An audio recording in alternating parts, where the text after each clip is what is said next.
Eddie Muller.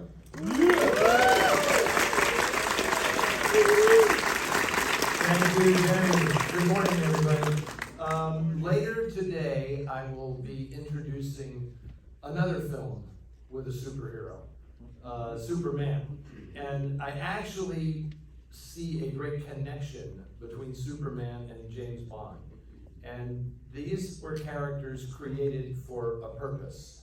And James Bond has become such an incredible cultural icon of the 20th century that some people sometimes lose sight of the origins of James Bond. And so I just want to take a quick minute to give some context to this. Ian Fleming actually did kind of work for the British Secret Service. And in the 1950s, it was felt that the West needed a superhero. Very much like the way Superman was created by those two Jewish guys back east, Siegel and Schuster, so that they could help the world fight Nazis. Truth, liberty, justice, and the American way was the Superman motto. And the Brits said, we need a character that can capture the imagination of the world in the same way that Superman did back before World War II, during World War II. And they didn't really think that Ian Fleming was the guy to do this, because they kind of thought he was silly.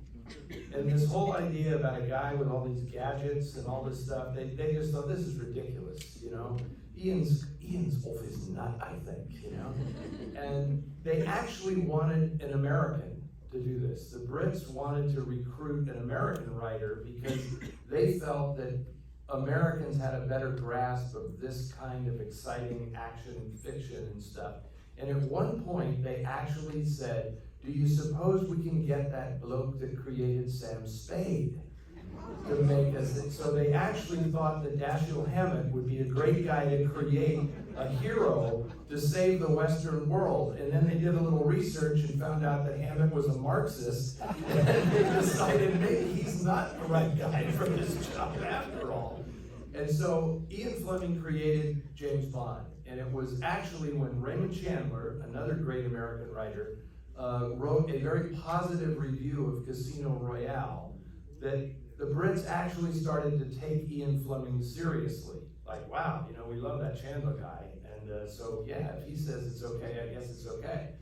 And of course, Ian Fleming all along saw the potential of movies in the James Bond character. And so the origin of Thunderball is interesting because it was actually written for the movies before it was a novel.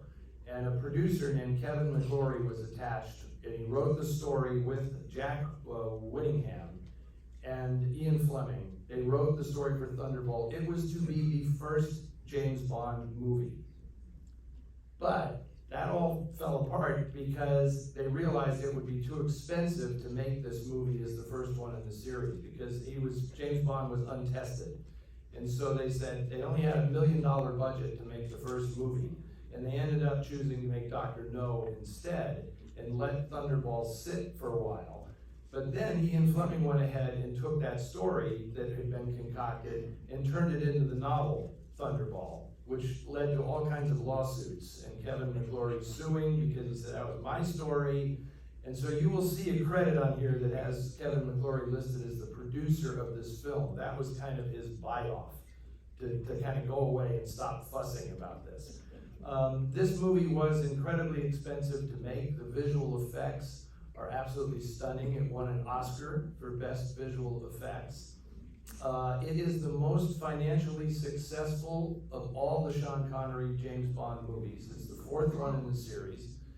And I just want to share with you a little story about my early life. When I saw this film when it was released, I was 8 years old. And in San Francisco, California, my parents took me to see this film at the drive-in. Okay, the Geneva Drive-In in San Francisco. And people asked me, as I was growing up, they said, hey man, you want a hit of this? You want to do this? And I said, no, I don't need that. Nothing can top, in my mind, an underwater spear gun fight in the sky at a drive-in. Like when I saw Thunderball, it was like suddenly there was a hole in the sky and it was under the ocean, and guys were battling each other with spear guns, and I'm like, yeah, I'll just take the movies. I don't need the drugs. I have the movies, okay?